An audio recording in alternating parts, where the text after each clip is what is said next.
মানে লোম সারাক্ষণ ফুলে রাখি। আর রিসেন্টলি 2-3 দিন ধরে, মানে আগে তো প্রিনিং করতে, এখন প্রিনিংও করে না।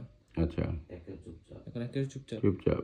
হ্যাঁ। আচ্ছা, কয়দিন যাবত ঘুরতেছে? 2 দিন। ভ্যাকসিন ট্যাকসিন দেওয়া আছে? না, ভ্যাকসিন ভ্যাকসিন কিছু ট্যাকসিন দেওয়া দেওয়া না? হয়নি। আচ্ছা, ঠিক আছে। আর হইল খাওয়া প্রথম কয়দিন, এই যে 40 ml করে কতদিন দেওয়া হয়েছে? 40 ml করে মোটামুটি সপ্তাহখানেক। সপ্তাহখানিক। না, সব বেলায় তো তোমার সমান খায় না। না, অ্যাভারেজে আর কি খাইছে, যেমন ভোরবেলা 10 ml, আর দুপুর বিকেলে 12 ml করে খাইছে, দিন আবার রাতে 10 ml। 10, 12, 10। আচ্ছা, তাহলে গড় করলে কত আসে? কর করলে 10-11 আর কি।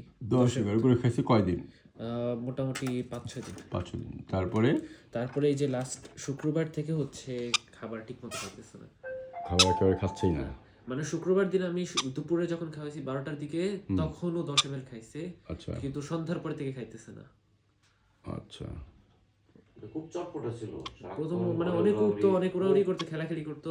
এখন কিছুই না, এখন শুধু মানে হাতে এসে সারাক্ষণই ঘুমায়। বুঝতে পারছি। আর খুব শব্দ করে সারাক্ষণ। আর কোনো ভ্যাকসিন ট্যাকসিন তো দেওয়া হয়নি? কিছু আচ্ছা, ঠিক আছে। যে লোমটা ফুলে রাখে সবসময়, লোমটা ফুলে রাখি, ঠিক আছে। মাথা ঘাড়ের পিছনে দিয়ে ঘুমাতে, মানে একদম নিস্তেজ। এখন ডাক দিলে সারা দেয়, বুঝতে পারছি। ডাক দিলে একটা ড্রাউজি থাকে সব সময়, কিন্তু আসে না। ডাক দিলে সারা দেয় কিন্তু আসে না কেন? ঝিমায়। হ্যাঁ, ঝিমায় সারাক্ষণ ঝিমায়। প্লাই করতে চায় না, এমনি যেমন আগে খুব আর প্লাই একটু Weak শরীরটা হয়ে ঠান্ডা গেছে। ঠান্ডা থাকে, একদম হ্যাঁ, নিস্তেজ। শরীরটা একটু ঠান্ডা ঠান্ডা থাকে। ঠিক আছে। আগে তো হাত পা একটু গরম হয়ে থাকতো, এখন পুরো ঠান্ডা। আর কোনো ভ্যাকসিনও দেওয়া হয়নি? না, কোনো ভ্যাকসিন দেওয়া হয়নি। ওকে, ঠিক আছে।